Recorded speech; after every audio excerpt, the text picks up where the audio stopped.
Bismillahirrahmanirrahim. Assalamualaikum warahmatullahi wabarakatuh.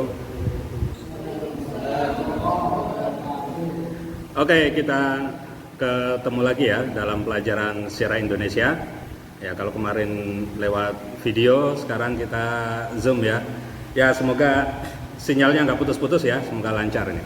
Biar kita belajarnya lancar juga. Kalau di video sebelumnya materi kita itu tentang pola hidup masyarakat praaksara. Kali ini kita akan membicarakan sistem kepercayaan pada masyarakat praaksara. Nah, kalau minggu lalu kita sudah membahas tentang masyarakat praaksara, pola hidupnya, maka kita akan membahas sistem kepercayaannya. Tentu saja ini bukan sistem kepercayaan di dalam agama-agama samawi seperti yang kita bahas dalam pelajaran SPI ya. Di pelajaran SPI kita membahas agama samawi yang berdasarkan wahyu, sementara yang ini kita akan membahas tentang sistem kepercayaan yang berkembang di kalangan masyarakat tradisional. Bagaimana sistem kepercayaan itu berkembang, kepercayaan terhadap dewa-dewa dan sebagainya. Oke, yang pertama kita akan melihat dulu video tentang ini. Ini tradisi pemakaman Mak Nene di Toraja sana. Kita akan saksikan videonya, kalian perhatikan baik-baik, nanti kita lihat apa sih yang bisa kita ambil dari sana. Oke, kita saksikan dulu videonya ya, ya silakan. Ya semoga nggak nge-lag ya sinyalnya ya. Oke, silakan saksikan dulu.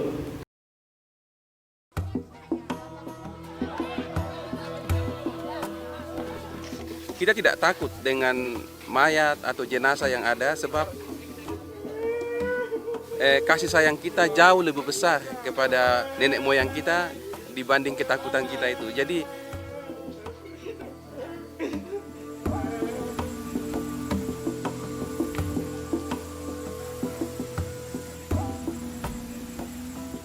nang susi mo to ada aturaya. Yan na kirim mati susi te nenek nampo kudo. Ko nenek peri pakan dito sa disanga pa ito masakit to. Ko bini buwa na to makula. Contoh na mga mo kaya ato di ko madilim masay di parikuan lampu ditutup patu mati jendela sambayang aduka kiran lo keluarga di tetap pa di pasambayangan sabat di siang apa iri ko to mama Isara plak lo kanay pang kumti. The pure people don't want keep more times, so they keep only several weeks and then do the funeral ceremony. But middle class sometimes they keep the dead body several months, and then for the high class they keep the dead body around few years.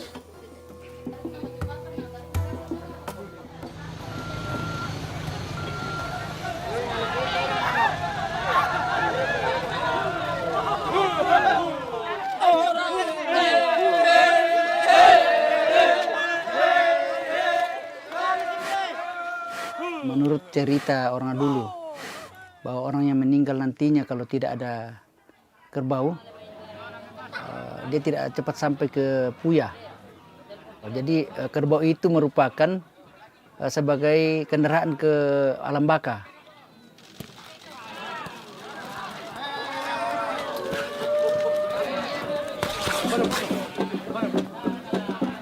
Jadi sonda maliitan na din to may batunan na to may topa abela to munti dong din batunan na. Tandai ki nenek ki tandai rarabuko.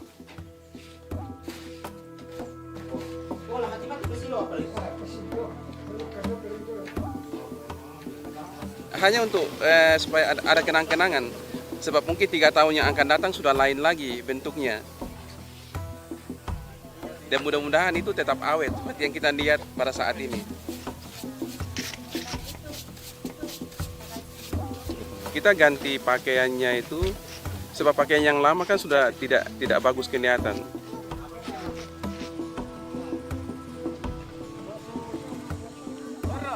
Mak nenek mengingatkan kita kembali untuk apa? Untuk menyatakan kasih kita kepada nenek moyang kita. Jadi mungkin waktu itu saya belum lahir, neneknya nenek saya atau nenek moyang saya sudah meninggal, tapi di saat-saat nenek ini saya masih bisa menyatakan tanda terima kasih saya kepada nenek moyang saya. Sebab tidak mungkin saya ada kalau nenek moyang saya itu tidak ada. They are mixed belief, yeah. The ancestors believe in worship to the soul of the dead body, even though they still believe in God. Jadi bagi dunia ini mungkin sesuatu yang tidak lazim ya. Tetapi inilah adat istiadat kami, inilah keunikan kami di sini. I'm not afraid of dying. Sometimes I think dying is a relief. Sorry, Mom?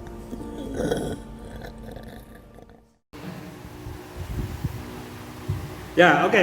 Itu videonya. Oke, silakan. Siapa yang punya pendapat, komentar tentang ini, silakan. Oke, silakan.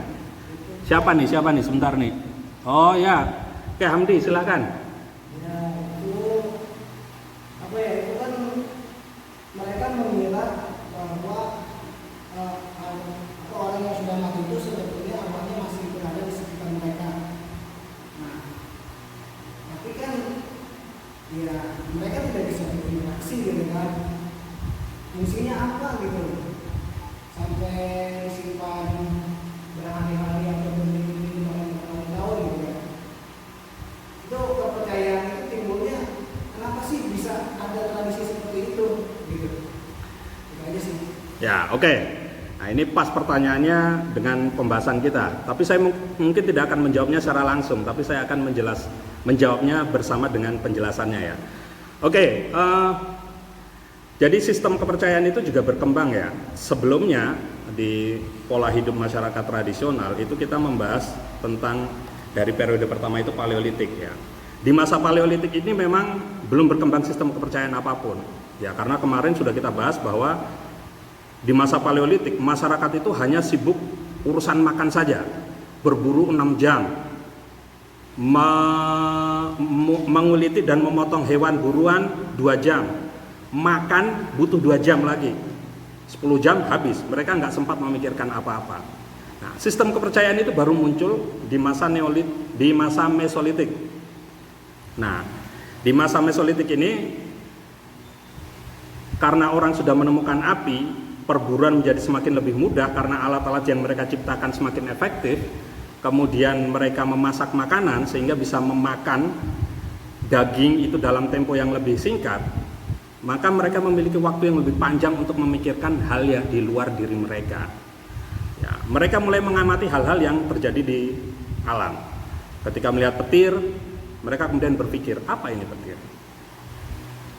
Ya, apa ini? Nah, orang-orang yang terhitung pintar di kalangan orang-orang di masa itu akan memberikan penjelasan yang paling masuk akal saat itu.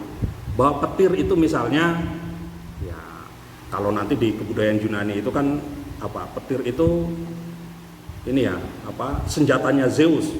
Kalau di masa lalu mungkin mereka memberikan penjelasan yang lebih semacam itu, bahwa itu cambuknya dewa dan sebagainya. Ya.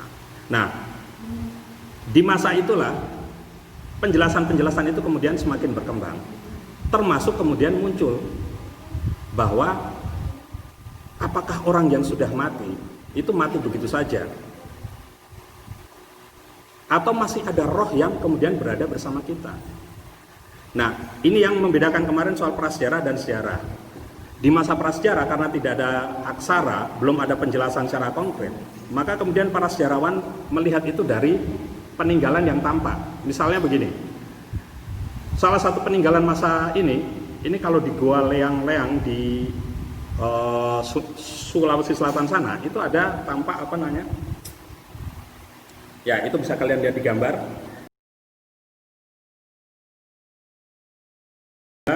Telapak tangan berwarna merah di sana. Para sejarawan dan arkeolog itu menafsirkan bahwa itu simbol orang-orang itu adalah roh orang-orang yang meninggal itu sedang dalam perjalanan menuju nirwana. Nirwana itu bahasanya Hindu atau Buddha, saya lupa. atau semacam inilah tempat selanjutnya setelah kehidupan di dunia. Nah, itu baru muncul. Ya, mereka baru muncul itu. Karena mereka memahami ada kekuatan-kekuatan di luar diri mereka. Ingat ya, tadi di masa Paleolitik mereka hanya memikirkan tentang dirinya saja, makan, berkembang biak. Di masa Mesolitik mereka mulai berpikir tentang di luar dirinya. Ketika mereka melihat petir, diberikan penafsiran tentang petir ini adalah kekuatan di luar diri mereka. Mereka mulai berpikir bahwa di luar manusia itu ada kekuatan yang lain. Yaitu tadi mulai muncul keyakinan terhadap adanya roh. Sesuatu yang gaib, yang tak kasat mata, tapi memberikan dampak atau bisa berpengaruh pada manusia. Nah, itu di masa Mesolitik. Di masa Neolitik, sistem kepercayaan ini kemudian berkembang lagi. Nah, ini berkaitan dengan pola hidup kemarin itu. Masa Mesolitik, orang sudah menemukan api, orang sudah mulai berburu dengan peralatan yang lebih baik, batu yang dihaluskan. Di masa Neolitik, kapak batu itu sudah semakin dihaluskan lagi. Kalau kita melihat kapak batu dari masa Mesolitik itu cuma kayak batu aja, kita lihat ini apa kapaknya gitu. Di masa kayak gambar begini nih.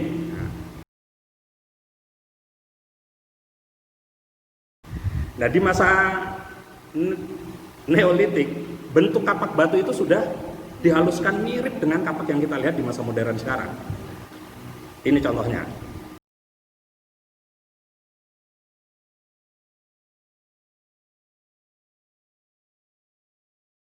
Nah, itu kapak batunya. Orang semakin banyak menemukan berkembang alat-alat yang mereka gunakan. Di sini pula yang kemarin kita bahas bahwa revolusi berikutnya setelah penemuan api itu adalah revolusi pertanian. Orang sebelumnya berburu dengan mendapatkan makanan dengan cara berburu dan mengumpulkan makanan. Masa Mesolitik itu sudah mulai perburuannya semakin efektif. Di masa Neolitik mereka sudah mulai mengembangkan pertanian. Ini revolusi besar.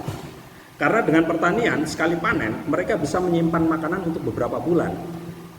Ini memberikan waktu luang bagi manusia untuk semakin memikirkan sesuatu di luar dirinya. Disinilah sistem kepercayaan itu kemudian berkembang semakin jauh.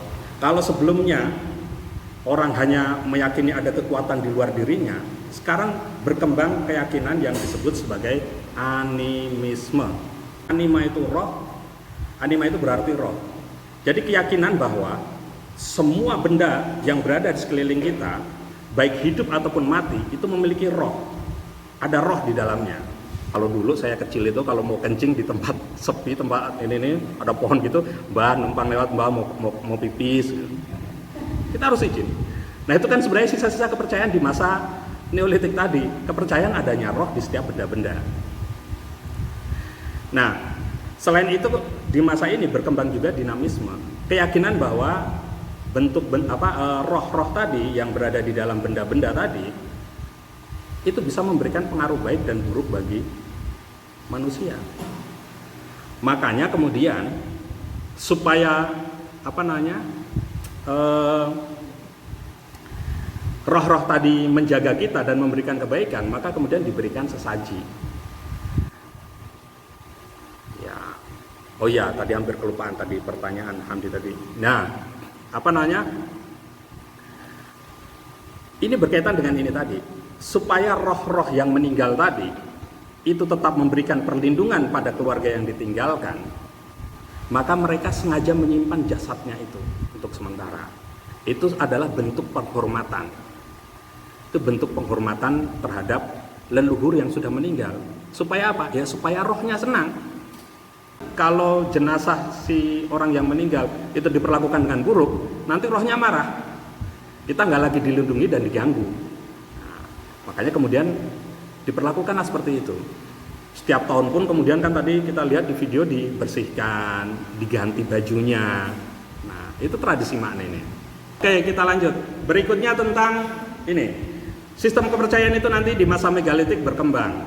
Ya, sistem pertanian yang muncul di masa Neolitik ini menjadi semakin berkembang. Mega itu artinya besar, mega atau megalos itu besar. Masa Megalitikum, orang menjadi semakin banyak memiliki waktu untuk mengembangkan sistem kepercayaan. Makanya kemudian bangunan-bangunan raksasa, batu-batu besar, dan bangunan-bangunan besar itu muncul di masa Megalitik ini. Karena mereka merasa bahwa cara pemujaan dengan cara-cara di masa sebelumnya itu tidak cukup. Maka mereka kemudian membangun punden berundak. Ya, ini videonya ada gambar punden berundak.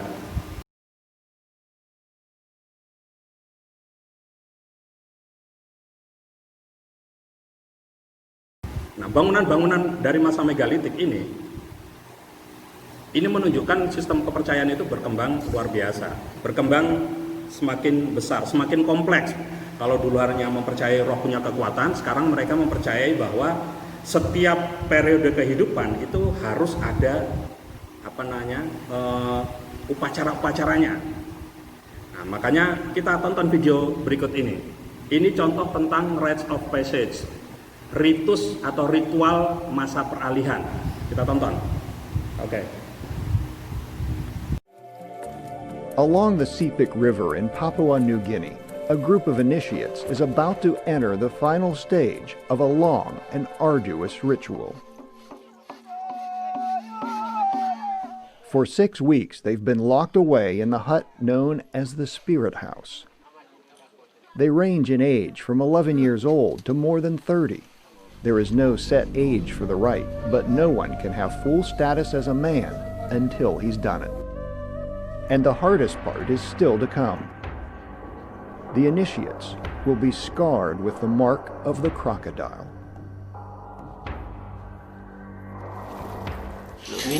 The meaning of the crocodile is ancestral for us. These cuts tell everyone to recognize us as initiated men. If these young Sepik men can suffer through the pain of being scarred, they'll be strong enough to shoulder the burdens of adulthood. But Dixon, one of the initiates, knows such strength may come at a steep price. In the last group of initiates, they had one who died. So this makes us afraid.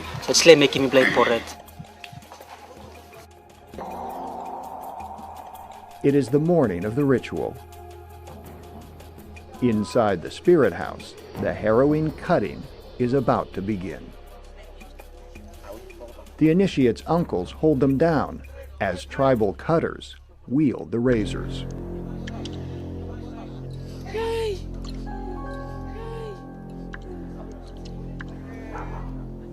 The men can chew a leaf that has the effect of a strong drink, but they get no anesthetic to dull the pain.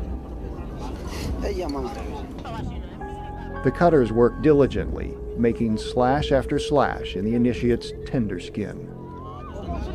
The men's bodies are racked with pain through the long, excruciating day. Fidelis fights against the agonizing pain. But his uncle Kandari knows well that pain is critical to the initiation. In order to become a man, he must experience pain, for he'll remember it later on, and he'll be able to endure whatever troubles he faces in the future. Finally, the cutting is over. Physically and emotionally exhausted, the initiates are carried inside to recover. They have their hundreds of wounds treated, but the touch of a feather is all their throbbing, aching bodies can bear. The cutting may be finished, but they're not out of danger yet. For Westerners, the biggest concern would be infection, but the Sepiks actually encourage a controlled infection. Smoke irritates the raw wounds, while clay and tree oil limit the inflammation. In the days ahead, this process will turn these cuts into the highly prized marks of the crocodile. For the next 2 weeks, the men go through the same routine. they gingerly wash their open wounds, courting fresh pain from the cold water. If I didn't wash these cuts, they wouldn't come up the way I want. It's a process where we have to keep doing this for a week or so. If you didn't do this and you left them, they'd become big sores and you wouldn't get the effect you want.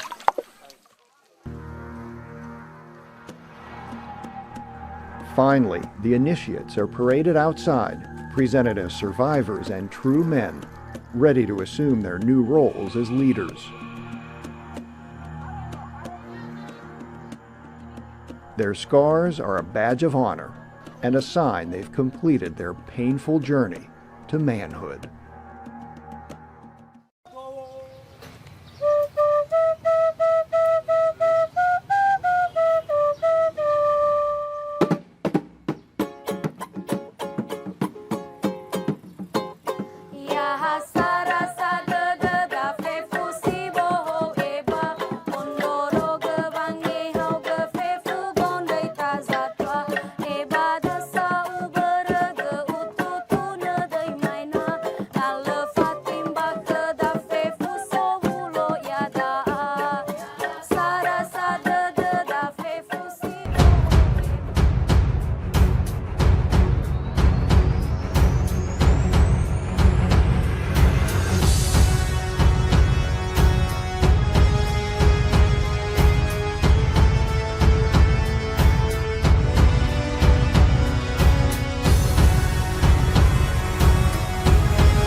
Nah, ini contoh bagaimana salah satu keyakinan itu tadi, sistem kepercayaan itu berkembang, bahwa ketika manusia dari anak-anak ke remaja, remaja ke dewasa, itu harus ada upacara-upacaranya.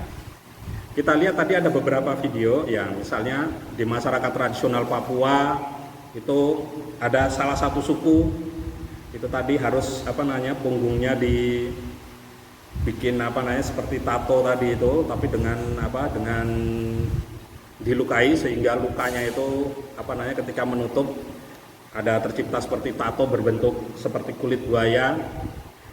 Ya, di Nias itu ada tradisi lompat batu. Orang yang bisa melompati batu itu berarti dianggap sudah dewasa.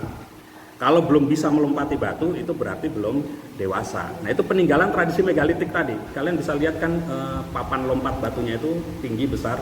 Nah, itu bagian peninggalan dari tradisi megalitik. Kenapa itu penting? Ya, karena begini, seorang yang gagal melompati itu tadi misalnya, itu dianggap belum dewasa. Kalau belum dewasa konsekuensinya apa? Ya nggak bisa. Hak milik, hak kepemilikan belum, terus ya belum bisa menikah sampai bisa melompati batu itu. Itu contoh ritus peralihan.